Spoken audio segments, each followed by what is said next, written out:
Howdy. Hey, Hey, I'm Peppy McGee over here. that was you. I know. Oh, I thought you were calling me. I was like, girl, this is a yes and moment. I went, hey, and you're like, Hey, hey. We just woke up. We're in a Good hotel morning. somewhere in America. New York? I think we're in New York. We were Sure. in Connecticut last night. I Yeah. think we're in New York technically. We drove halfway basically to New York last night after the Connecticut show so that we don't have to battle as much traffic. And I ate apple pie last night, and my stomach is Brutal. not happy. No. So we know this is an encounters episode, and so we'll pretty much go into it, but I think we should give like really quick hits of all the paranormal activity that's happened so far from the Well, road. my first story is about this. It is? Yeah. Okay. Well, real quick, I didn't tell you this. So when I was in Portland after the show, I got back and I think I was eating some snacks and get up from like the desk and get up to start getting ready for bed. Did we not stay together? No, because I had a later flight on Monday. Oh, that's so I right, stayed that's right. downtown. And I get up and I see puddles of water. I immediately think of the Crown of Catskills. This is so freaky. Oh, I thought La Llorona. But Demons. Either way. demons. So I see all these puddles of water and I'm like, Well, I see one puddle of water. I'm like, that's weird. And so I thought maybe like the fridge leaked or something like that. Yeah. But then I start to see down like the entire length of the room towards the bathroom, there's just puddles. And I hear the shower in the other room like going, and I'm like, did they leave it running? Is something, I don't know. Did you sleepwalk and take a bath in the middle of the night? It was from the other room. Yeah, did I sleepwalk into someone else's room? Well, no, I was thinking your room.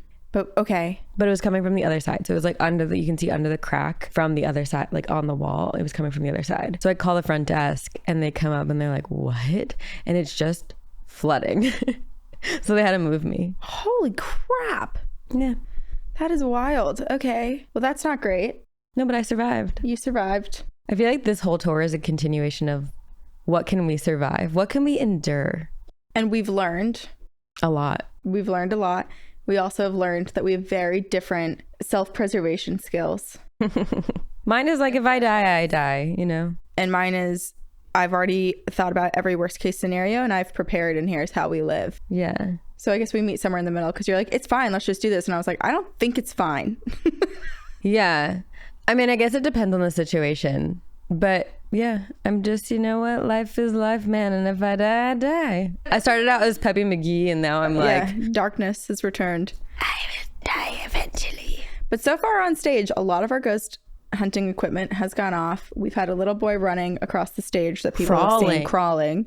Crawling. A few people standing behind you. And then in our LA show, which was like so quiet, just little crickets when it came to the paranormal, after the second show, we were back in the wings and I kept looking back at Sabrina because I thought you were pulling on my sweatshirt. Like if you pull on my sweatshirt right now, like the wing, that's exactly how hard it was. Like it was moving on my arm. It wasn't just like not me. feeling something. Like I kept getting pulled and yanked. That's why I kept looking back at you like, what? So, Well, we're collecting ghosts. apparently, We're but leaving ghosts behind. I think we may have left our ghosts behind at Alcatraz. So when the first couple of shows, we had so much paranormal activity happen. Mm-hmm. And then after the San Francisco show, nothing. It's been quiet. It pretty much has been. Last night there were a couple little things in Connecticut, but nothing compared to what has been. So we may have left a lot of spirits in Alcatraz. Sorry. If anyone goes to Alcatraz in the next couple of weeks, just go and collect our ghosts. Mm-hmm. Oh, this is 2 girls, 1 ghost. 2 girls, 1 ghost.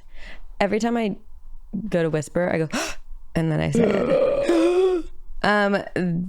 We are ghostesses. That's Corinne. I am Sabrina. My name is Jeff. My name is Jeff. Okay, you start because I GEF. have a really good one to end on.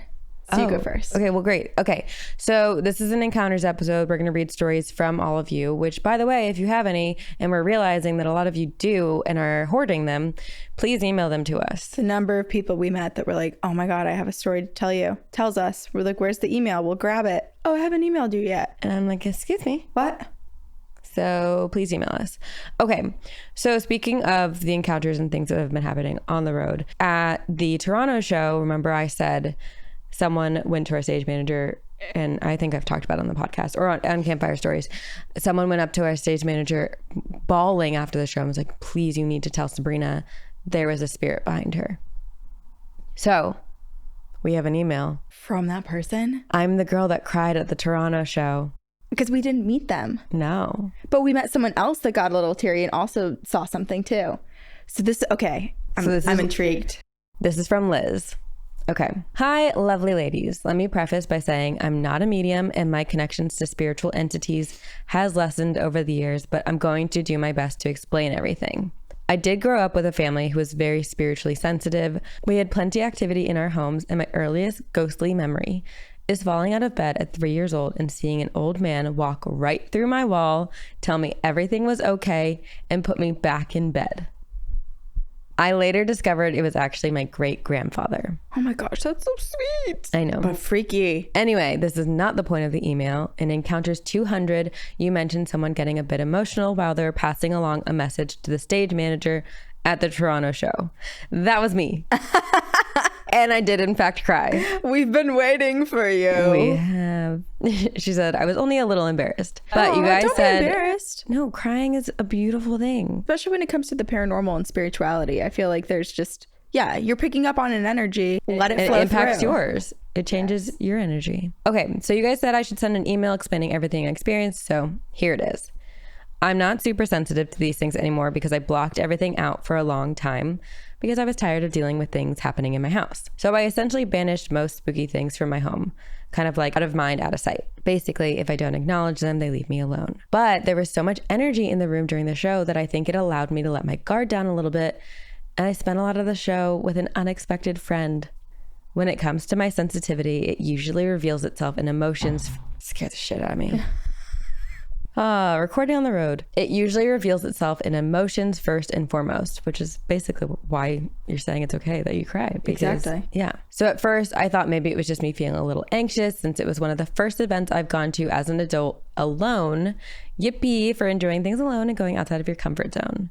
Love to see that. After a while, I realized I could actually feel someone that wasn't physically there leaning over my shoulder. I thought it could have been my spirit guide, or however you will want to identify them, because he's usually around when things like this happen. But the energy I was feeling was super different from his. It's hard to put into words what I was feeling and being told from this spirit. So please bear with me while I try to make sense of it all. All I know is that everything in me was telling me that this person was there for Sabrina. From what I could gather, it felt like a very feminine entity. I'm not sure if she could be a potential family member or if it was Sabrina's guide, but what I do know is that they are so incredibly proud.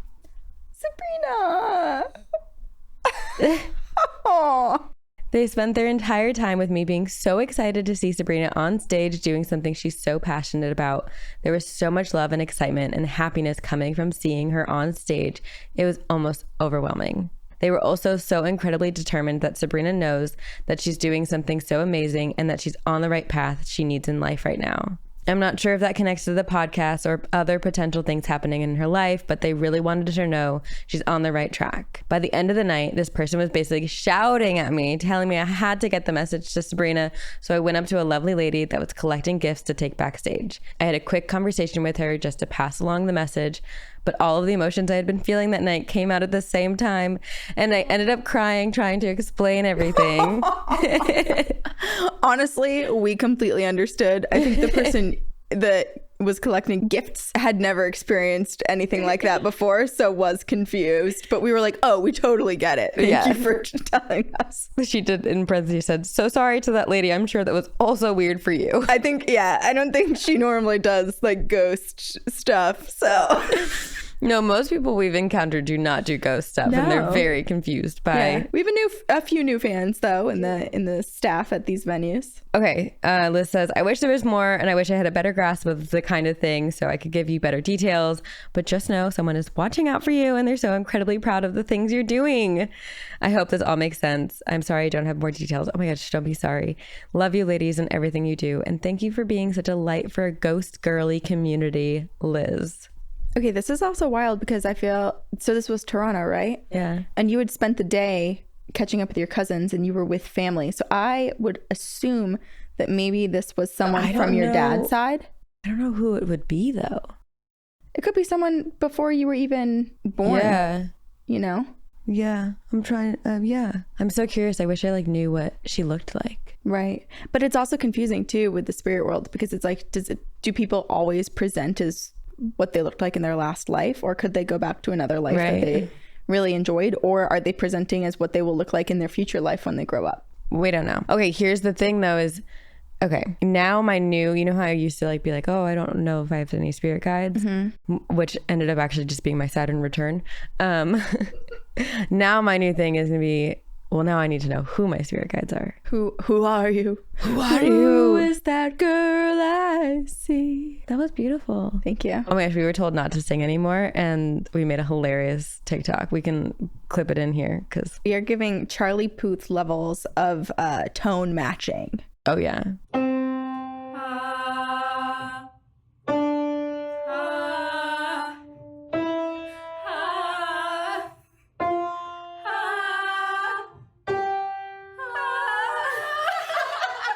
Ready?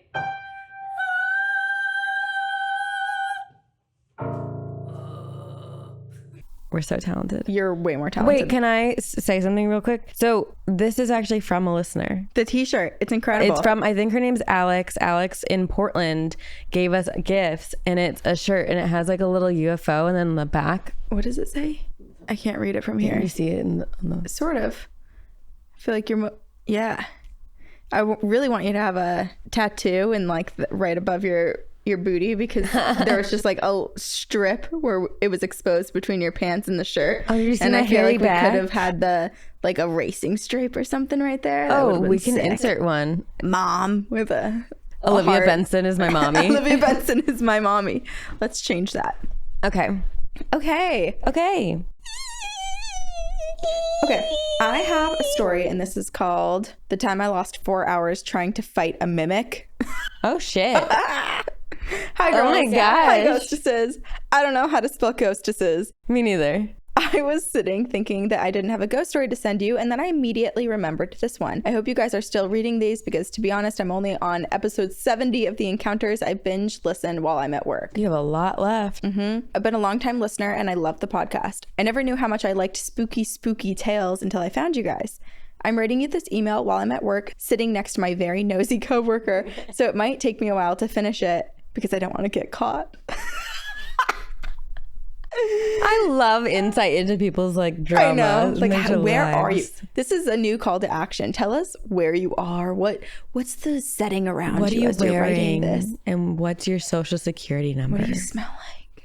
Actually, we've smelled a lot of people. And Oh, people smell so good. some people smell so good. Wow. Good wafts of perfumes. We're like Yeah. writing down where everyone gets their clothes and their perfume. We're gonna be whole new people at the end of tour. We're gonna be you.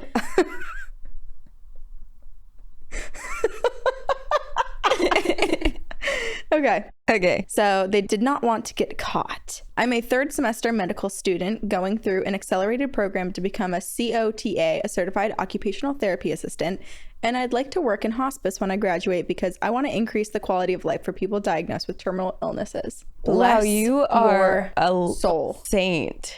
Seriously. Okay, let's get into the story. I've never had a paranormal experience until a few weeks ago. Let me give you some backstory first.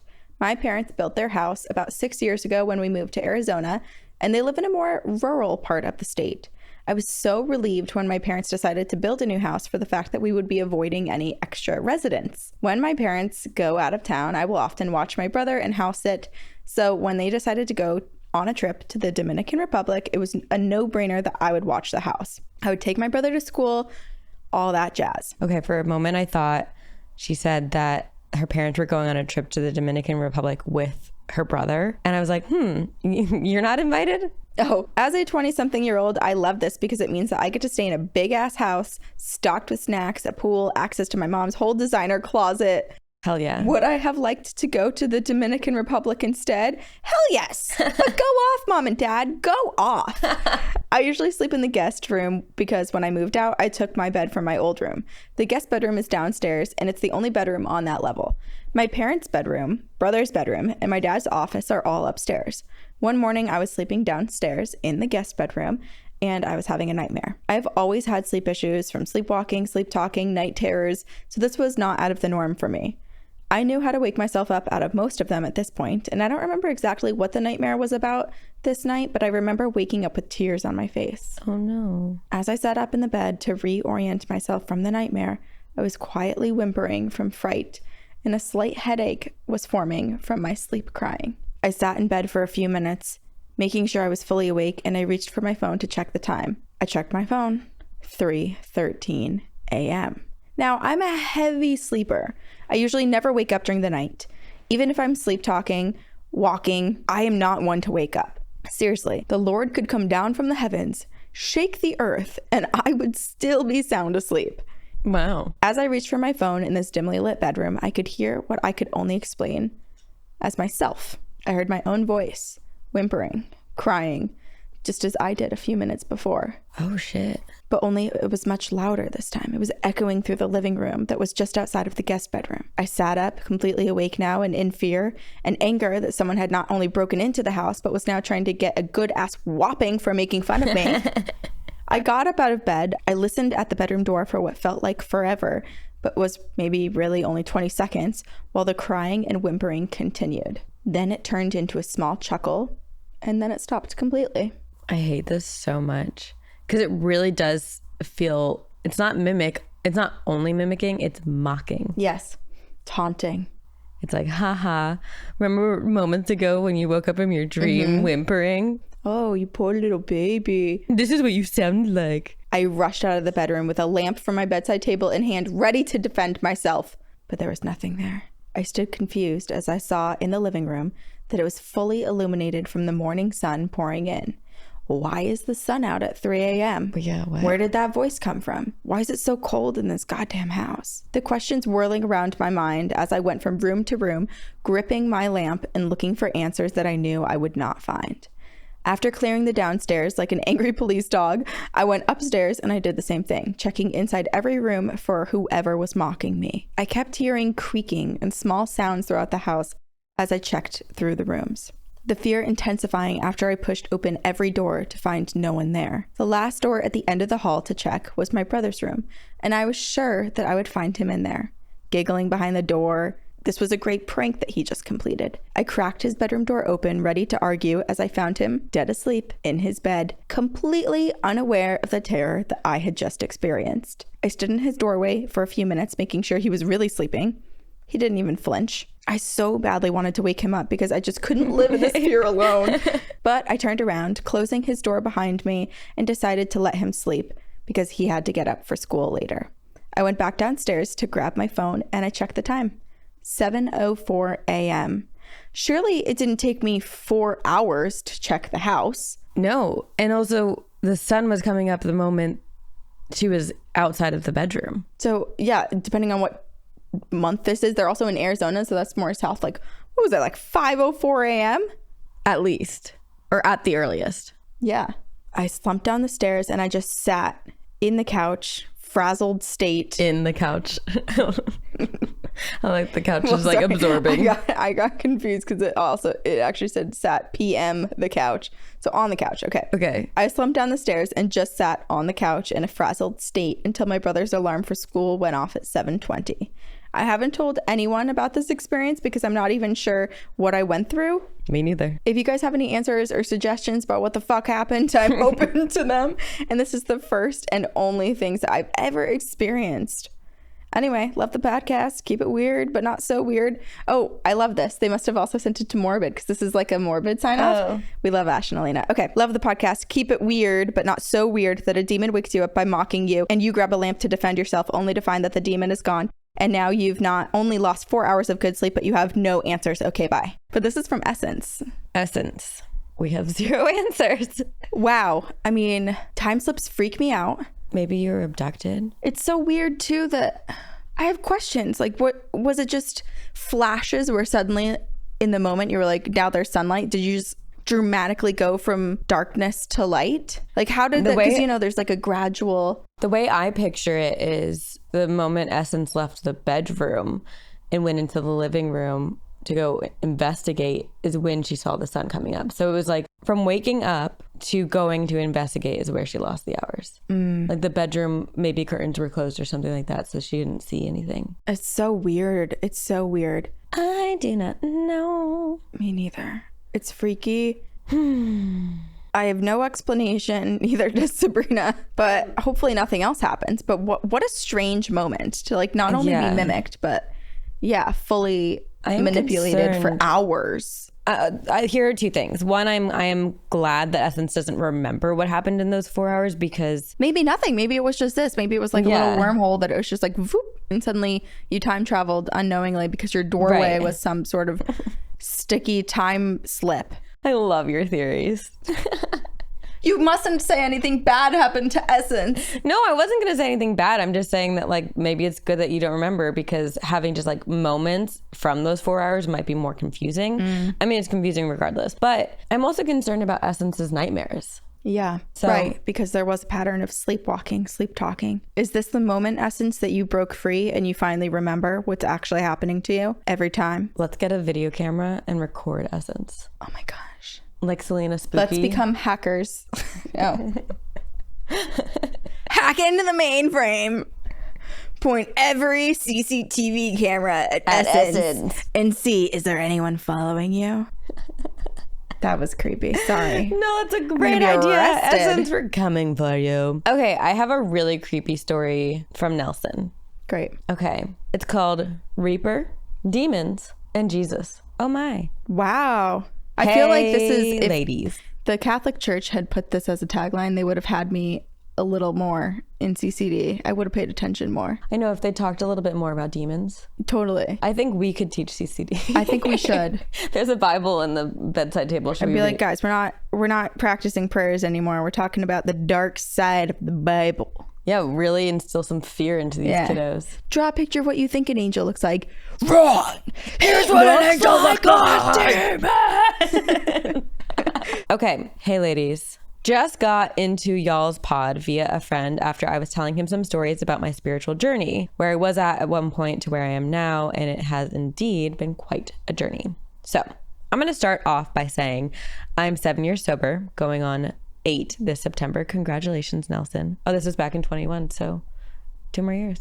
Congrats. I feel like transparency is important, but about 7 years ago, the night before I decided to get clean and sober, I had been up for about 5 days with no sleep from the uppers I was doing, and I took some downers to help me get tired to go to sleep on my way home from the beach one night. As soon as I took the downer, I could hear my heart slow tremendously. And this was nothing too out of the ordinary, but what came next is what I would come to know as the beginning of my spiritual journey and years of spiritual warfare ahead of me. By the way, if you're thinking, oh, he was probably hallucinating because, you know, drugs, just keep reading. No, also never crossed my mind. In fact, I think sometimes drugs open you up. Expose us to some of the things that we block off ordinarily. Yes. Cue our ayahuasca episode. That would be so...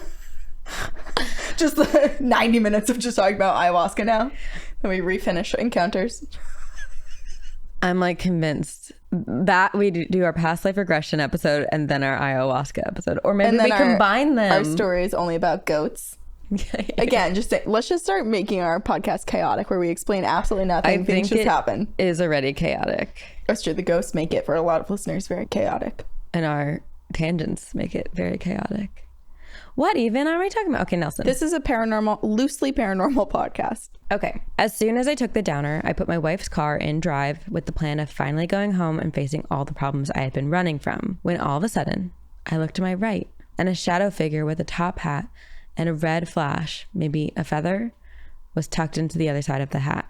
I didn't startle because I felt like maybe I was seeing things that weren't there, so I just kept driving. Once I realized that I didn't seem to be hallucinating, I talked to this shadow figure. I asked what its favorite song was, and I showed it my favorite album, which was Get Rich or Die Trying by 50 Cent. Oh, hell yeah. I would ask where it was from, why it was here, and what it wanted from me.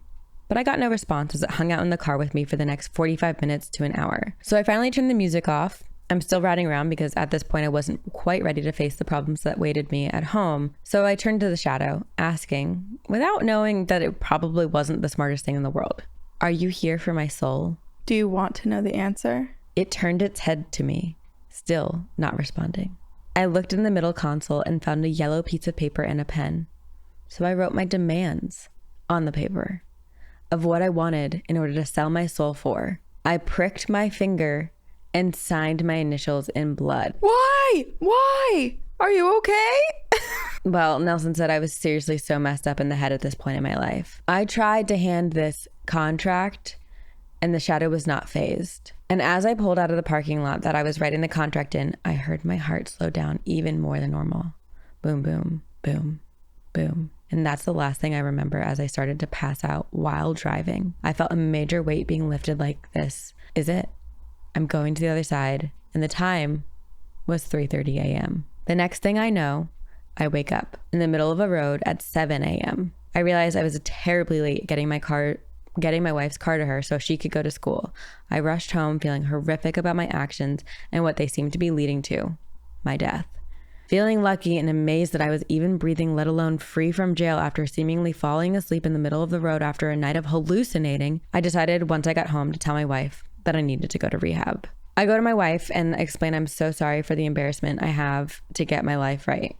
At this point in time, my actions were speaking loudly, and she wanted to leave me with my 2-year-old daughter and divorce me once all my secrets started coming out. So when I got to rehab, I could not speak to her. I cried all day and night, and the one thing I did right was about to be gone for good. So I got on my knees in the dark. I was feeling so dark, and I begged God to forgive me. And that's the night I asked God to save me. As I was doing this, the light in my room flickered. It turned on. The light switch and all. I saw it happen. I was alone in my room. I got home to make up with my wife about 30 days later, and she says, by the way, you left this piece of paper in the car before you went to rehab, and it looks like you were drawing in blood. What is this? As she showed it to me, I had chills up my spine, and I felt horrified because none of the words I wrote were on the paper. There were symbols and things that I was unfamiliar with drawn in blood. I have full body chills right now.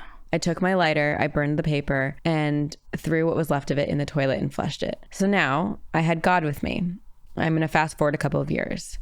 My wife stuck it out with me. Thank goodness. I'm doing okay. I'm 2 years clean at this point in time, and I start to look for work again. So I started to work in a vape shop to help people quit smoking. And that's where I met this new guy who I'm going to call Johnny for the sake of the story. Where's Johnny? Yeah, I'm nervous. This is like a brick situation. Yeah. He tells me he's certain that we were supposed to meet. And I said, yeah, man, God works like that. I was just brushing off the weird look he was giving me. And he said, no. You've met some friends of mine, and they wanted to tell me that you're lucky you got away from them. Are the friends the top hat demon man? I said, what? What do you mean? And he told me their names, which there's no way I would relay that information, but I had never heard names like these, not even movies. So he's not even going to say these names because they're so scary. Good, please. Thank you. I said, huh? I think that's what I think that's Where is it? I need said, to see this. Yeah, that is how it's spelled. And I tried to continue to work as it was just me and him in the shop. He told me this story. He lived with demons that essentially raised him from a boy, and now he was promised a seat in hell, and he really looked forward to it. But he was so nice and kind, so it felt wrong. I said, man, quit playing. And he said, no, I'm not playing. I'm going to bring proof tomorrow. And that's when you say, actually, just kidding. I totally believe you. No need to bring me anything. Well, he came the next day with a yellow piece of paper in his hand, folded up, and told me to open it. It looked to be the exact symbols drawn on that paper that I did in blood, except these were drawn in black ink. I freaked out and I tore it up and I told him to leave me alone. And I asked, did my wife put you up to this? And he was like, what? Of course not. They didn't even know each other. Once I calmed down a bit and realized what he was saying must be true, I asked him if I was hallucinating the night. And without me even getting into the full story, he said, no. You met the Reaper. I asked what the symbols on the paper meant, and he said, you don't want to know. I trusted that, and I didn't dig much further as I had started this new journey with God, and his demon foster parents said I couldn't be touched, and I was lucky that I was saved by the light. His demon foster parents. Jeez. I don't want to draw the story out too much, but I kept facing weird things for years to come. My relationship with Johnny had gotten severely complicated as I was trying to help someone who was ironically begging for help, but afraid to be helped at the same time. One day I said, let me pray with you. And he looked at me with aggression for the first time and said, no, You better not. And I closed my ankles and I started praying anyway. I felt like I had 100-pound ankle weights on after the prayer, and he said, you shouldn't have done that. I said, it's okay, Johnny. Don't be afraid of the light. And he replied, do you feel heavy yet? I replied, no, I feel fine. Even though I felt heavier than I ever had, and I got out of there calling in sick, I went home and prayed for God to help me because I was stuck working with him and things were taking a turn for the worse. I came back to work the next day and he told me he was moving. He moved to Alabama the very next day. That's the end of the story for me and Johnny. But when it came to others, they mocked my faith. One even drunk toilet bowl water in front of me with the cusp of his hands, laughing hysterically, saying, your God sure has a sense of humor, doesn't he? Singing about how he would come on a pale white horse to cast the demons out while laughing hysterically and mocking the Bible. Others would stop and stare, do the 3 6s with their hands. Some would walk by the store singing Amazing Grace or other popular song of faith while grinning at me and staring at me as if they were mocking me as well. What the hell? And all of these stories have stories. But I truly believe that to get to the bottom of it, it would take so much more than an email. Maybe I'll send a voice note one day. I'm young. I believe in the Lord. I take the word Christian to heart with my definition. I try to be Christ-like by sharing God's word with the world, though through love, not judgment. And I think in my mid-20s, the enemy just wasn't having it, so he tried to make me slip up. Today, I'm 31, still happily married with 2 baby girls, and I haven't seen or dealt with evil in over 2 years now, and it feels good. Like maybe I've made it through the tests and trials. What do you think? You're, of course, good to read this on the podcast if you would like. Thanks for reading either way, Nelson. Nelson. Well, congrats on all that you've accomplished in life and overcome. That is huge. And you're tested time and time again, whether it's through temptations, through people that challenge you. The mocking is so scary. There's just constantly something. But how strong are you to persevere through all of that and continue on the journey and the path that you know is right for you and your family? That's incredible. You're so strong. Yeah. And actually I'm reading a book right now called Sign Here by Claudia, I think, Lux. And it's really interesting. It's written from the perspective of demons who go down to earth and try to make people sign their lives away. I want to read that. Yeah. It sounds super interesting. How freaky though, the symbols. I know. During that part too, I mean, I understand that there's like a group of demons and the Reaper involved with Johnny and Nelson. But at the time, part of me was a little suspicious that Johnny had something to do with it, where I was like, was he somehow being used by all the demons and manipulating?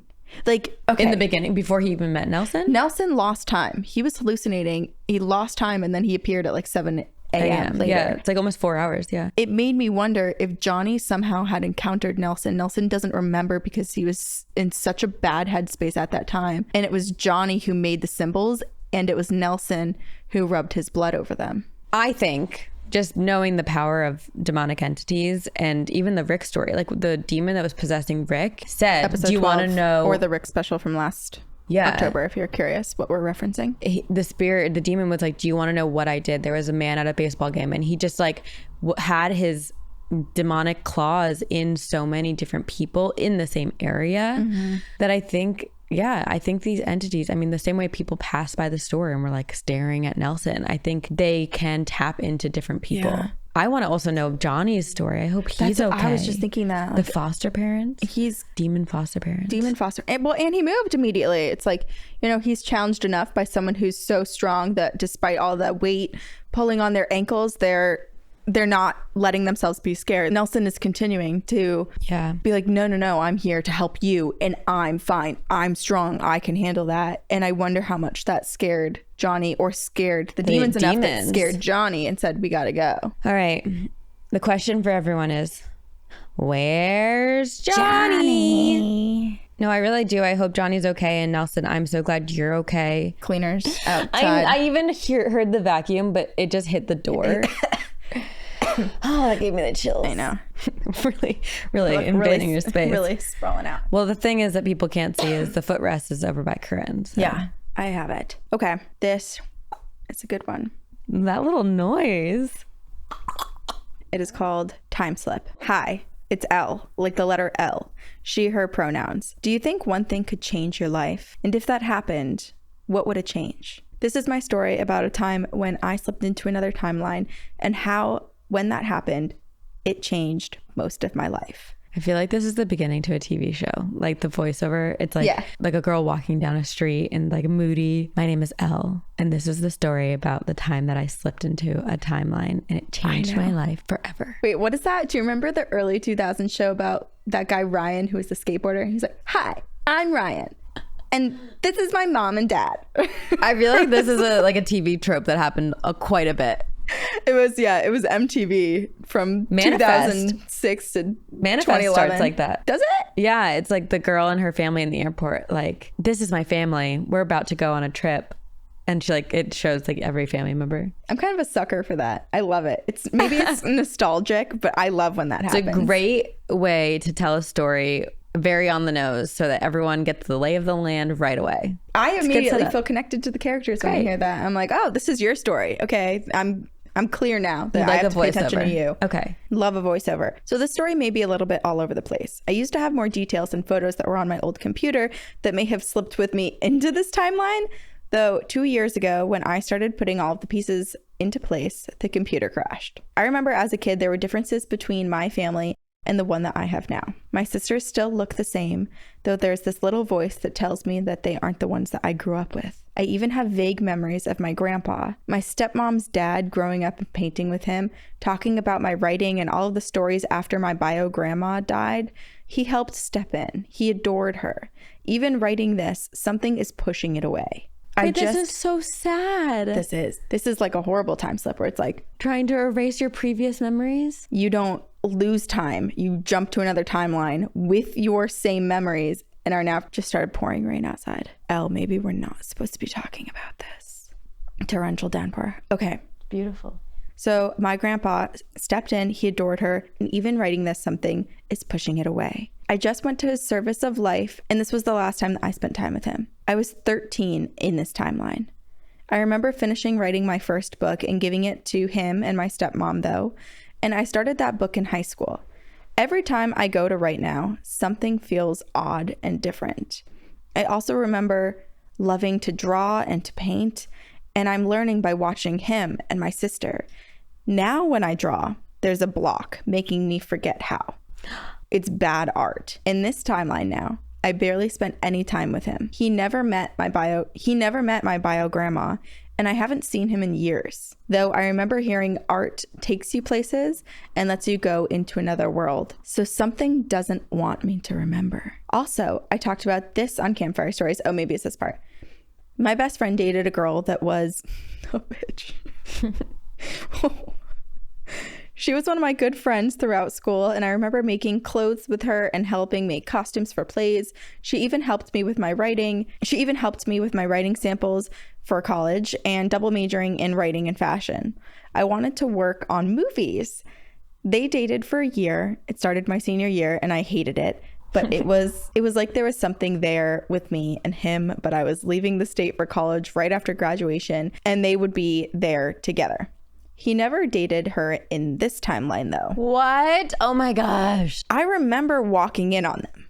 It's burned into my mind. Timelines can't change that. And the look on his face when I asked him in this timeline about it, it looked as if I just lit him on fire. So no sex with her in this timeline. All of my photos from high school are pretty much gone. I remember this YouTube channel that I was starting with clothes and custom tricks the movies would use and all the stories that were told in the movies behind the scenes. And sometimes I shared my stories about astral travel, the ones that seemed the most interesting. I don't have a YouTube channel, no history of it, and all the clothes that I made or sewed on the sewing machine, now they just tend to break on me. What the heck? I lost a lot of my friends too, because most of them were similar to my friends, but none of them were the same. This is so Coraline. I know. There was a different feeling. I still vaguely remember dating my guy from kindergarten and this girl Emma for a while when I met her again. These are my memories. These are the good ones before the timeline switch. And now this is when the switch happened. That's what I was going to ask. That's what I want to know. Okay. I had this thing attached to me. I think it was a succubus. It was attached to me for a while, feeding off of me, putting me into depression. And then I came home to stay with my stepmom, but it wasn't her house. I was in my bio mom's house. It was the wrong house and with someone I didn't talk to anymore. And the thing was still there. And I was back in my room from high school, though my body was in my high school body and it wasn't me anymore. It followed me around for a while. And then I remember going to school, but I was really depressed. I was in this fog. I was in high school again. I hated classes. I was telling my teacher why I shouldn't be doing this work. In my mind, I knew something was wrong. The clothes. I'm so sorry. Like I How disoriented. I'm disoriented and I can't even imagine it actually experiencing this. No. The clothes I was looking for were never there. I had memory of me asking for something. I had memory of me doing some things, but other people around me said those things never happened. Oh God. My older sister, let's call her S. She raised me. We were the closest in my previous timeline. I remember this part a few weeks ago. She had a girlfriend and they were living in this big city together at school. And in this timeline, she doesn't date and she's too close to her mother. She's waiting for the right guy. Also in this timeline, there are 3 guys that I've dated. Something pushed me to them just to punish me. Oh, no. Whenever I got away, there I was again. Also in this timeline, my body doesn't seem right. Even my eyes are brown. How can a timeline switch and change your body? I had hazel eyes. I had my grandma's eyes. Oh my hair still turns red in the summer, but it doesn't look like the right shade to my eyes. Also, so many things don't happen. And partly because I had to live with my bio mom, but I remember only visiting her and my dad and my stepmom when they bought this house and we lived there. And in this timeline, my stepmom went and looked at that same house, but they never bought it. They never lived there. It is so wild how one thing, it's just like a pattern of like small things that almost happened in this timeline that happened in a different timeline and just completely changed the course of life. Right. This kind of feels like, you know, in the movie Everything Everywhere All at Once. Yeah. How they like almost show a web where it's like, here's your little dot and how far away you can get and have a completely different life. This feels like instead of slipping to a timeline that's like 1 dot away, it feels like you've jumped 15. There's a movie, Sliding Doors. I think that's what it's called. And it's very similar. Is it? Yeah. Freaky. Yeah. Okay. My bio mom kept me from going to school here, and a few bad guys came into my life, and there was a beast that I remember that first started bringing me here from my old timeline and made me go to this high school. What? I'm either glitching or something has put a curse on me, I think. Okay, this is so freaky because it's not just like, oh, I slipped and here's all the memories that I think were from my past timeline. It's like still almost back and forth. Going back and forth. I almost feel like Elle is in a nightmare. I never woke up, but you emailed us, so you are awake. Unless we're in the part of your nightmare. Too. I don't want to say that. I feel like we're going to make people spiral. Well, I'm already spiraling. Me too. So join us. Okay. Sometimes I would fall asleep and I would remember this place that I used to go to. I called it the In-Between. I met a woman there. She looked like a queen or like a goddess, and I could see different things in different timelines around her. She always warned me not to get too close or I would fall in. I would get stuck. I remember her telling me about my dwindles. They had names though, and they were there to watch out for me. She had these beautiful wings, like they were made of light and stardust. I heard her once in this timeline, and when I got dragged underwater, I was lost for 10 minutes. I was talking to her. I was told it was not my time yet. Now I'm almost 26, and I still find things now that make me think that I should be in my old timeline. It calls to me like calling me to home. And in the in-between, when I was on Campfire Stories, some people said, maybe I'm not human, and maybe they're right. The craziest part, I get phantom pains like people who have lost their legs or their arms. It happens between my shoulder blades. Maybe I'm one of the Fae. Maybe I've been cursed to this timeline. I could go into more detail, but that would take ages. Like now, I love redheads because I used to look great as one with my hazel eyes. I remember calling myself Rose the Vampire because redheads used to be thought of as them. How can one true part of you, like your eyes, the window to your soul, be changed like that? The green in my eyes does slip out every once in a while, and when that happens, I feel a little bit more like me. What the heck? Elle, I have so many questions, and I'm so curious if people in this timeline of Elle's life noticed a shift. Like, did they notice that Elle has changed? Because clearly, like in the same way that Elle is recognizing that everyone in this timeline is very different, they must have noticed a change in her. And then is the Elle from this timeline stuck in the other timeline? That's always the big question. It's like, What happens to the other person? I think they had to swap. But what happens, or sometimes, you know, when people think that they died, like there's a horrific crash or accident, but then they wake up and they're totally fine, and the car that they just watched hit them is actually like another 10 feet down the road. Well, yeah, I've talked about this a lot, remember, because I'm so scared of dying in a car. Every time I think someone nearly hits me, I think in another timeline they did actually hit me, and I kind of just like jumped, or they did actually hit me and I jumped into one that they didn't. But it's like, what's happening to the person that was here who you've jumped into? I have Are they no idea. still there, but they're like fighting to come out and be forward, but you're like the dominant Literally no version idea. now? Time makes 0 sense. Guys, we just get to play human, and what a great time. Let's just enjoy it. Do we have to understand it all? Yes. No. No. We'll never understand it all. And that's We will when the we sad get truth. to not be When we're humans, grooming maybe. and raping. When we're grooming and raping. And then maybe we'll be like, you know, that was so fun.